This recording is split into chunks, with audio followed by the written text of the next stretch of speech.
Assalamualaikum warahmatullahi wabarakatuh. Salam sejahtera bagi kita semua. Om Swastiastu, Namo Buddhaya, salam kebajikan. Selamat datang di podcast Latsar CPNS Kelompok 1 Angkatan ke-38 kelas Provinsi Kalimantan Utara. Pada kesempatan kali ini, kami mendapatkan tugas dari Bapak Endro Marijanto, SPD MBA, untuk membuat podcast yang membahas mengenai whole of government atau yang sering disebut dengan WOG. Sebelumnya, kami akan memperkenalkan diri, dimulai dari saya. Saya Asrul Wulandari, saya dari Dinas PUPR Perkim Provinsi Kalimantan Utara. Selanjutnya,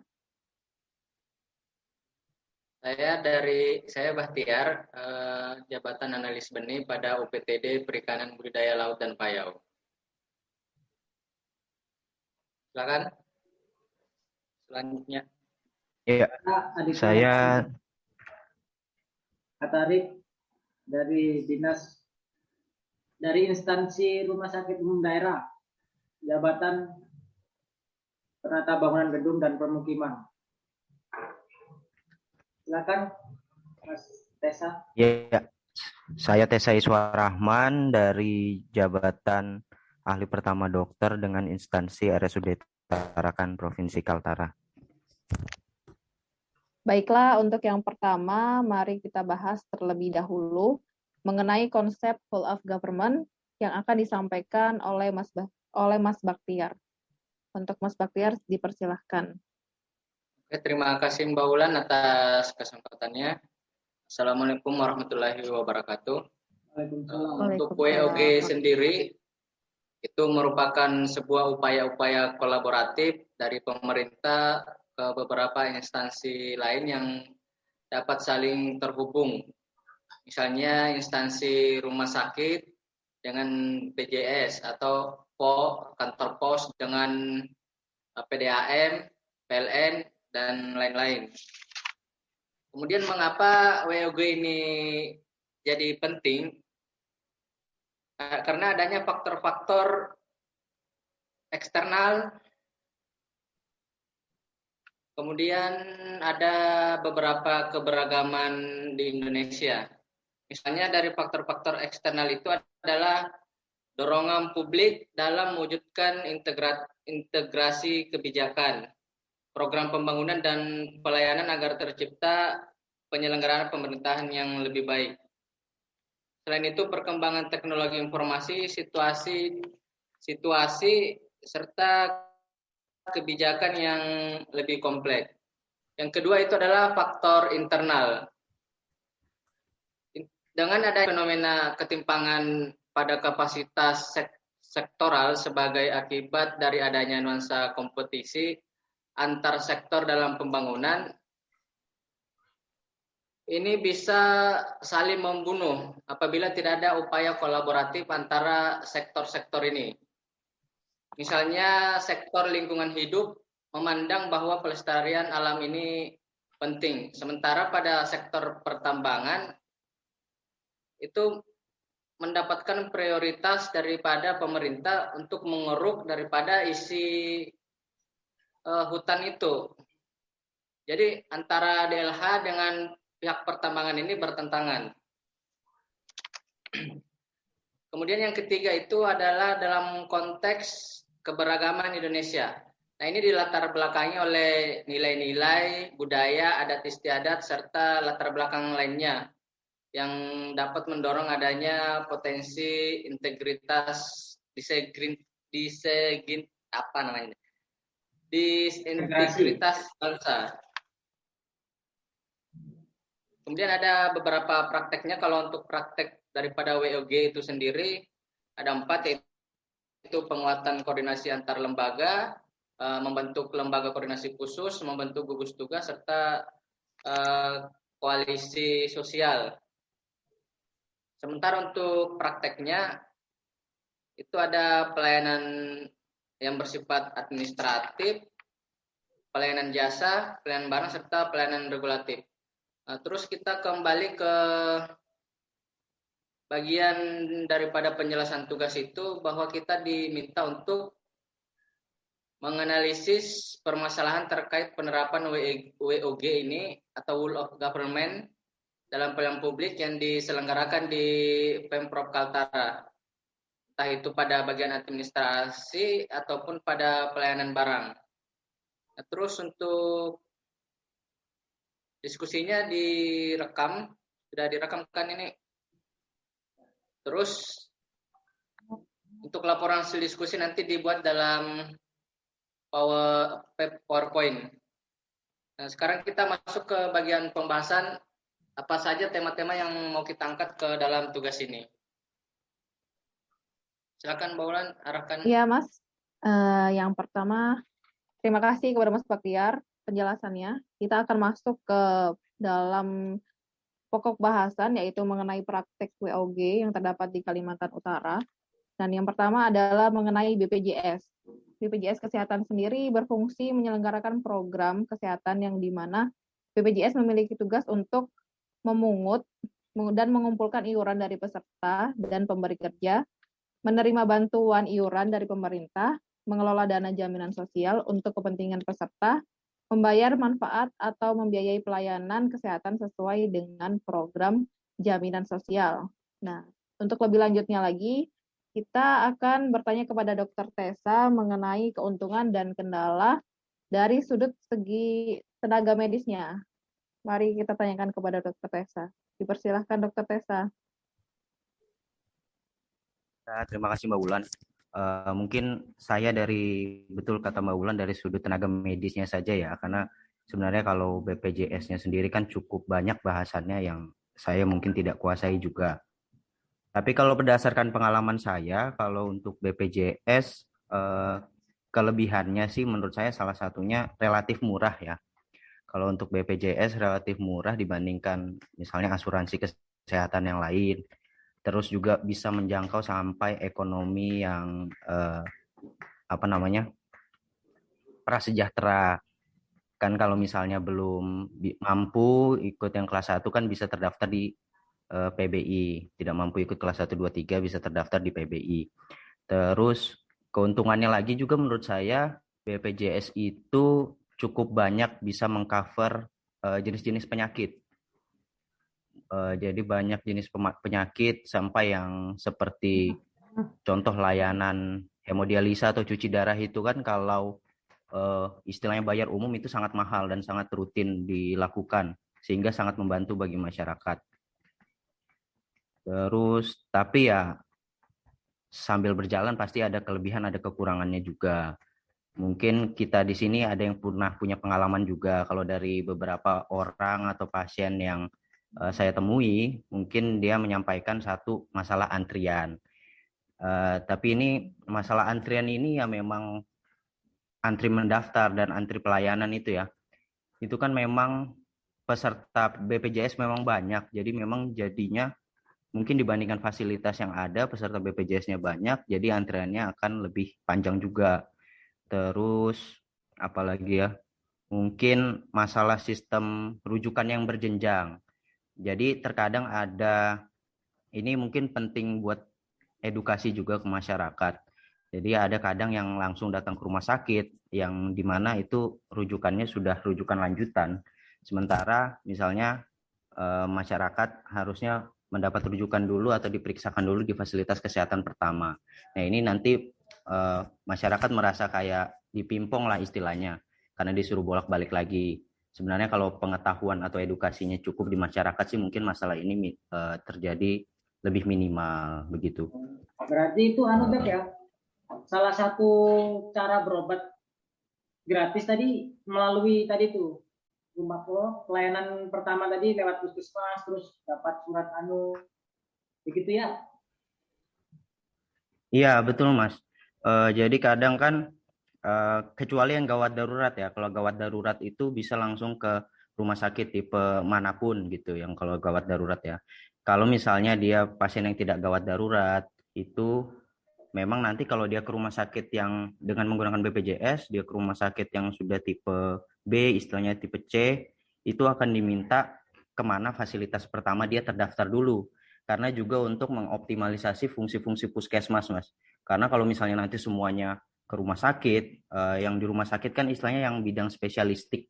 Jadi yang kasusnya terlalu banyak, sementara di puskesmas nanti tidak optimal. Jadi yang penting sebenarnya mungkin masyarakat paham aja sih terkait sistem rujukannya itu. Gitu. Ini nih, kalau kayak gini Mas, ini kan saya misalnya dari Berau nih, terus sekarang di Tarakan. Kalau misalnya rujukan saya ada di Berau, sementara posisi pada saat saya sakit ada di Tarakan, itu kayak apa prosesnya? Apakah bisa langsung ke rumah sakit atau harus minta rujukan dulu yang di Berau itu? Oke.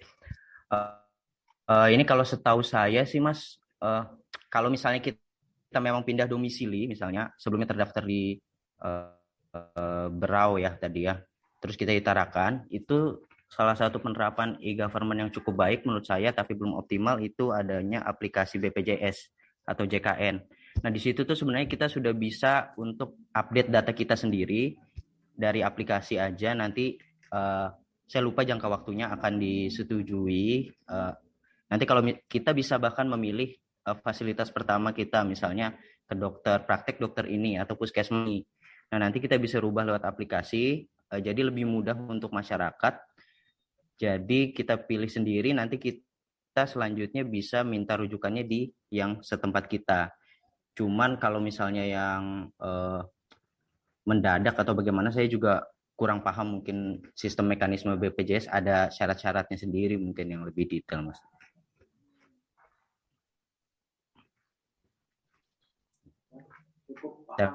Tapi itu saya mengapresiasi sih, salah satunya aplikasi, mungkin kalau ada yang belum tahu aplikasi JKN atau BPJS di Play Store atau itu sudah bisa di-download dan bisa info-info tentang BPJS kita ada di situ. Pembayaran BPJS kan juga sudah mudah ya Mas, lewat platform, lewat mobile banking, lewat online shop juga bisa. Jadi menurut saya sudah tinggal lebih dioptimalkan lagi. Nah, kemudian Dok, ini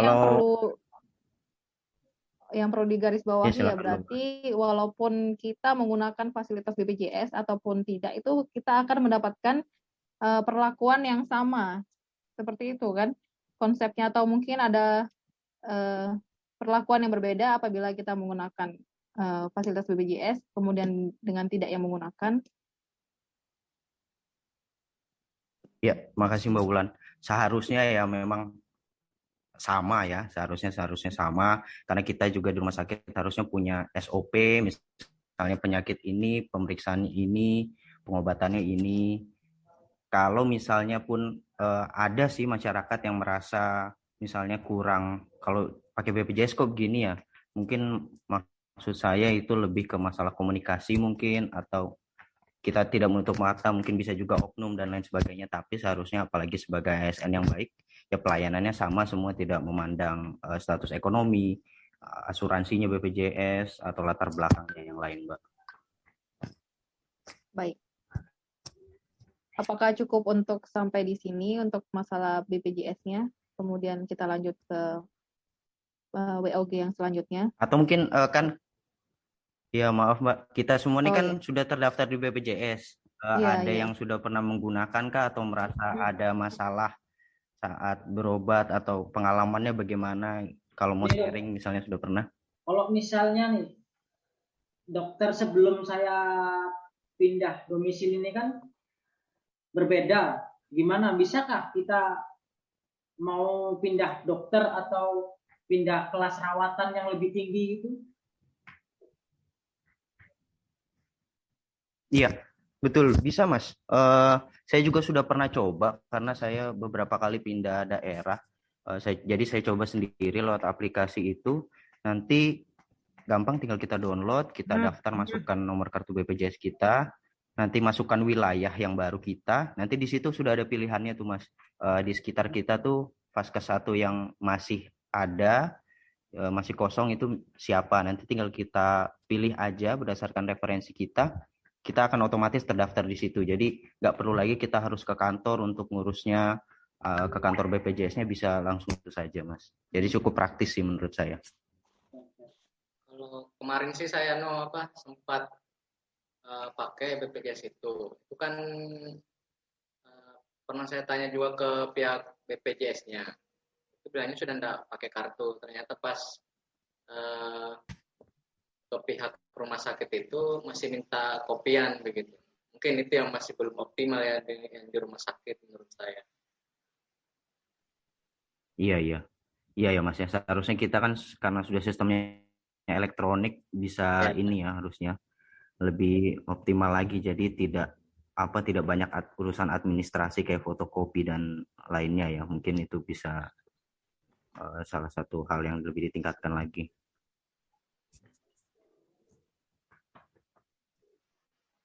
Oke, dan lagi lanjut Mbak Ulan.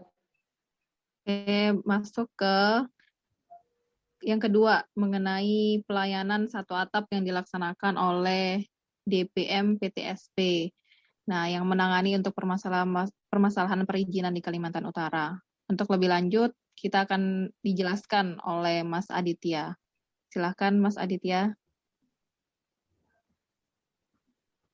Ya, Mbak. Untuk DPM PTSP sendiri sebetulnya mempunyai tugas untuk membantu gubernur melaksanakan tugas seperti perumusan kebijakan, pelayanan perizinan, penanaman modal.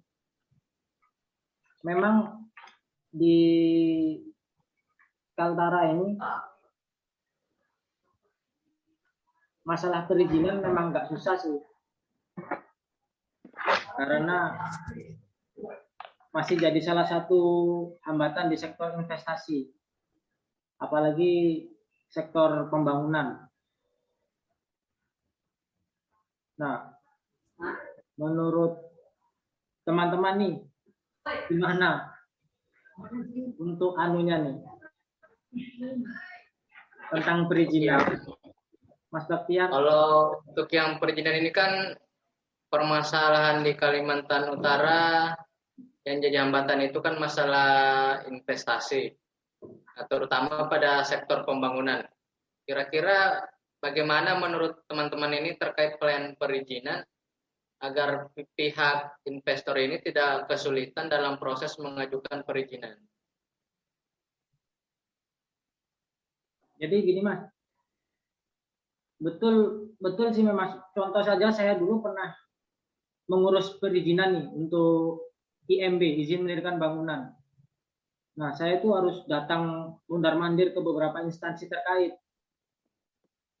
Izinnya mengurus IMB ini harus ke Dinas Lingkungan Hidup, harus ke PU, harus ke Bapeda. Nah, intinya keliling lah saya itu. Nah, kalau sekarang nih semenjak ada perizinan, Dinas Penanaman Modal dan Pelayanan Terpadu ini, pihak pemohon atau para investor ini sudah merasa sedikit terbantukan, karena pemohon ini tidak perlu lari ke sana kemari lagi. Nah, tidak perlu mendatangi instansi-instansi yang terkait tadi itu, Mas. Nah, mereka ini sekarang langsung aja ada namanya sistem OSS. Nah, sistem OSS ini online single submission. Nah, jadi sistem ini mempermudah mereka atau mempercepat si pemohon untuk melakukan proses perizinan. Nah, apalagi untuk upaya pembangunan ini di era digitalisasi ini, pelayanan publik terutama di sektor pembangunan yang menjadi menjadi kendala untuk investor. Sekarang pelayanan perizinan ini bisa dilakukan secara online. Masyarakat tidak perlu datang lagi kan. Nah, ada namanya aplikasi Si Abang. Nah, dia ini perizinan sama pihak Dinas PUPR Kabupaten Bulungan mengeluarkan aplikasi Si Abang namanya, Sistem Informasi Bangunan Gedung.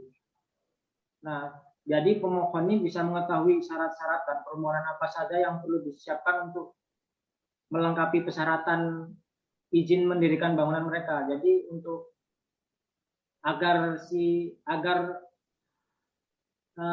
pemerintah Kaltara atau provinsi Kaltara ini lah lebih mudah untuk proses anunya lah Mas, investornya ini lah, biar enggak lari-lari gitulah sudah.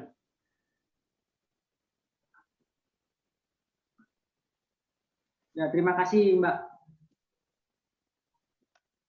Baiklah, berarti intinya itu bahwa misalnya kita mau ngurus perizinan, berarti kita hanya perlu untuk mendatangi DP MPTSP gitu ya, Mas? Ya, betul. Karena untuk jangka waktunya pada saat Mas mengurus IMB itu ada jangka waktu penyelesaiannya atau bagaimana? Atau sehari jadi? Gini Mbak, sebelum ada di PMPTSP dulu kan kita harus ke ke instansi DLH itu membutuhkan waktu berhari-hari. Nah, setelah kita ada satu atap, satu pintu nih, nah untuk perizinan sendiri lebih dipercepat. Mungkin sekitar 4 harian bisa selesai sudah untuk perizinan sendiri. Itu termasuk cepat itu. Biasanya berbulan baru selesai itu. Iya, yang penting persyaratan kita yang harus dilengkapi lengkap ya Mas. Itu sih sepengetahuan saya mengenai perizinan. Kalau di perizinan itu keluhan yang banyak itu durasinya. Betul itu bilang Mas. Iya. Karena kita kan dulu harus sama masalah harus ke sana kemari kan, karena satu atap tadi loh Mas, tidak satu pintu kan, dinasnya di mana-mana, kita kemana kayak merasa dipingpong juga sih memang. Mungkin itu pentingnya yang namanya online, jadi dari banyak pintu itu bisa menjadi satu aplikasi yang sehingga satu kali masuk aja nah sudah selesai semua di instansi itu. Ya betul begitu Mas. Baik, apakah ini sudah berkurang ya di sana? Kenapa Mas? Untuk yang mengeluh masalah perizinan itu sudah berkurang ya? Ya sedikit berkurang lah Mas. Karena ya mereka para pemohon perizinannya sudah merasa terbantukan lah dengan adanya dinas perizinan dan penanaman modal satu pintu ini. Apalagi dengan dibantu dengan aplikasi-aplikasi yang sudah diluncurkan ini.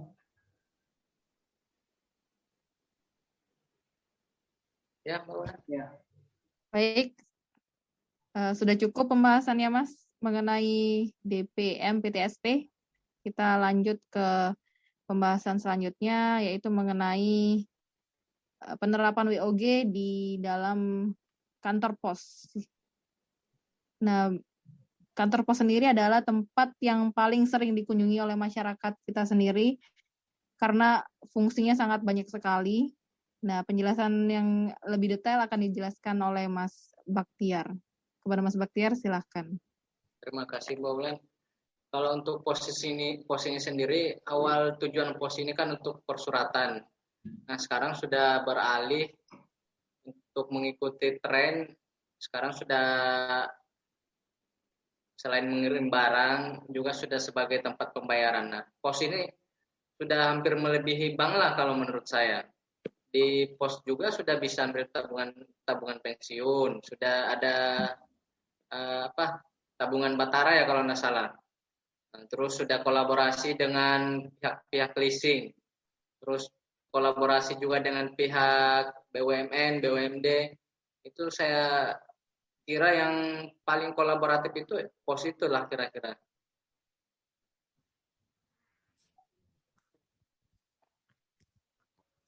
Suaranya Mbak Ulan. Paling digemari sama masyarakat kita sendiri karena tempatnya selalu strategis, paling cepat, hanya membutuhkan kesabaran aja sih kalau kita di sana. Karena ngantrinya lama.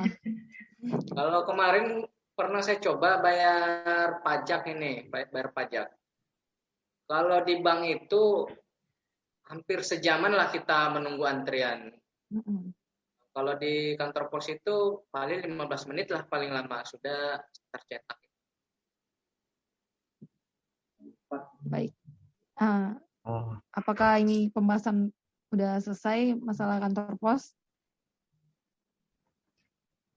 Cukup. saya baru tahu juga itu untuk masalah kantor pos karena sudah lama nggak ke kantor pos atau berarti mungkin penting juga apa ke masyarakat ya. Belum banyak yang tahu gitu. Iya.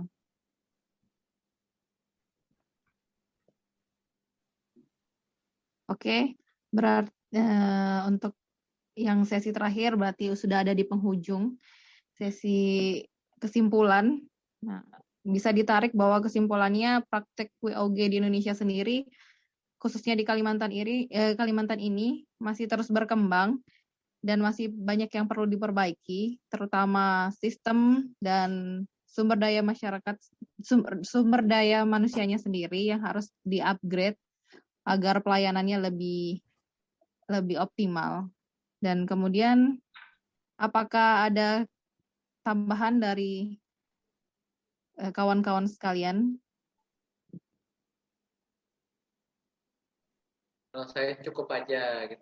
Penting kita sudah Cukup, Mbak. pahami bahwa antara instansi itu memang perlu ada kolaborasi agar masyarakat ini lebih dipermudah dalam hal pelayanan.